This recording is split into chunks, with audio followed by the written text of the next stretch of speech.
Bonjour tout le monde, c'est moi Camille, je suis philippine et je prends le français comme matière principale à l'université.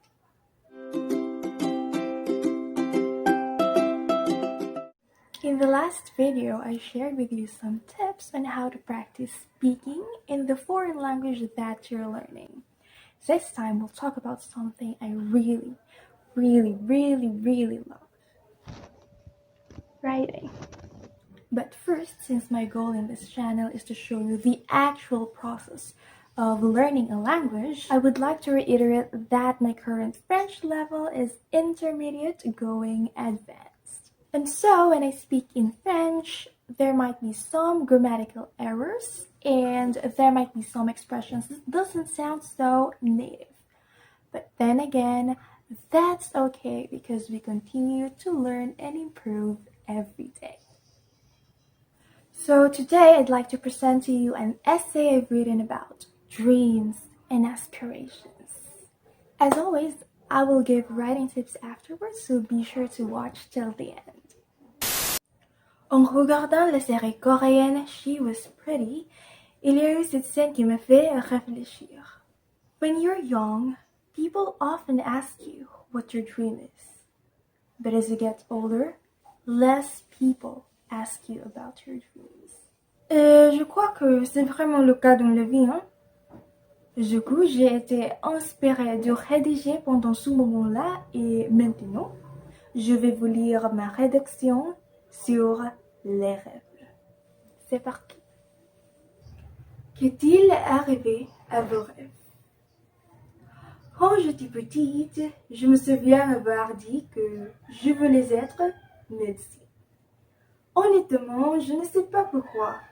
Il semble simplement que vouloir devenir médecin ou avocat soit un bon rêve. Ce dont j'étais sûre, c'est que je déteste avoir des arguments. Et donc, j'ai choisi de rêver de devenir médecin. Maintenant, suis-je médecin? Bien sûr que non. Mais est-ce que je veux toujours devenir médecin? Oui, mais pas le genre que j'ai eu en tête pendant tout ce temps. Ce qui m'intéresse maintenant, c'est la psychologie. Je peux suivre le parcours clinique, celle de la recherche, ou si c'est possible, je pourrais prendre un doctorat dans la psychologie par rapport au processus d'apprentissage d'une langue étrangère. Pourquoi pas? Ce qui est important, c'est que le rêve ne soit pas encore mort. N'est-ce pas? Quand j'étais petite, ma cousine m'a demandé où je voulais étudier pour l'université. Je lui ai répondu avec confiance que j'étudierais dans la meilleure université du pays. Maintenant, est-ce que j'y étudie? Oui, c'est un rêve réalisé, hein? Mais laissez-moi vous dire que l'expérience n'a pas été comme je l'avais imaginé. En fait, c'était loin de ce que j'avais à l'esprit. C'est bien pire, c'est ça.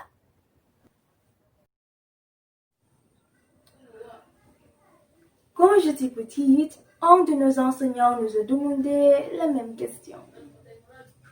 À mon tour, j'ai dit que je voulais être professeur. Elle était choquée.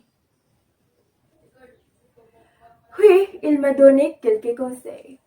Ne sois pas professeur, ne gaspille pas ton intelligence, tu pourrais avoir beaucoup d'autres professions qui paient bien. Les enseignants sont mal payés.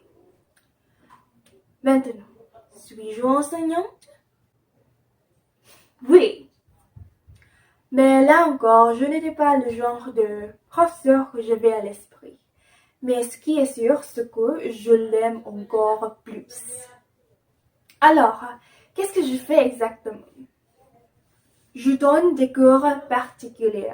Pour certains programmes, j'enseigne à 3 étudiants en même temps. Pour le soutien scolaire, je donne des cours particuliers à un étudiant à la fois. Dans ce cas-là, je peux concevoir des techniques d'enseignement qui sont uniques pour chaque étudiant. C'est simplement amusant de découvrir qu'il existe des techniques spécifiques qui fonctionnent mieux pour certains. Par exemple, il y a des personnes qui apprennent plus et plus vite si je présente la leçon d'une manière plus visuelle.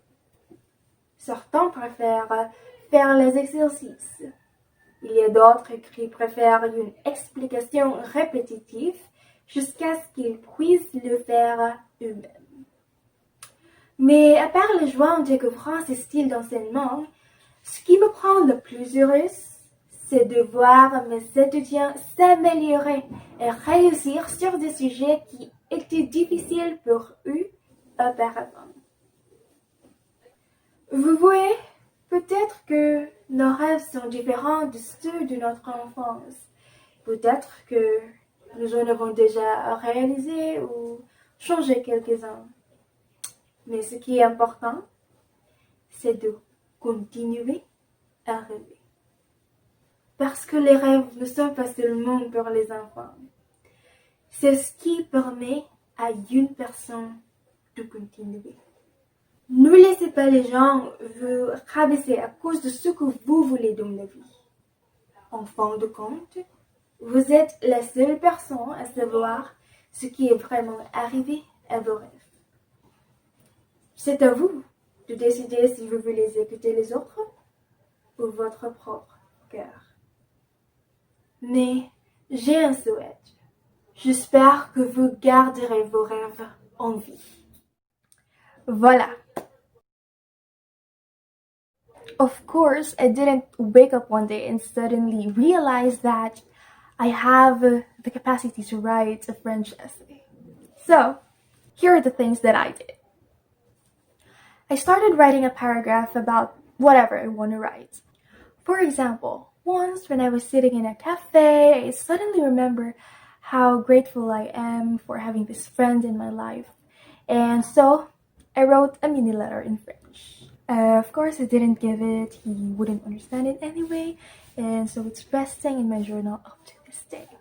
In another moment, I just came from this intimate gathering and made some reflections on how people socialize, who talks with whom, who approaches whom, the nerd stuff. And voila, that's another paragraph in my journal.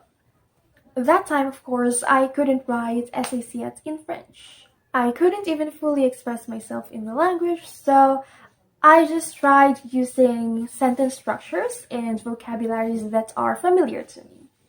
Thing is, I simply wrote things from my mind.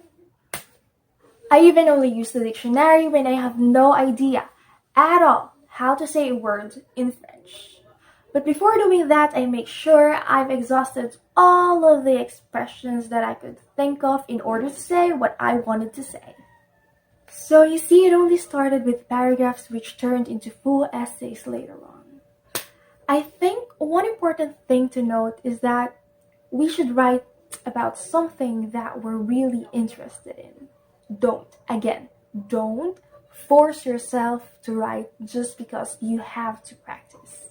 If you do, you'll realize that words would come out harder that way. It would be harder to think. On the contrary, if you're really engaged in a topic, you'll be surprised that words freely flow from your mind down to your pen. Then you'll find it easier to write essays after essays.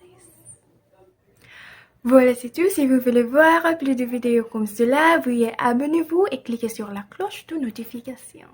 Merci!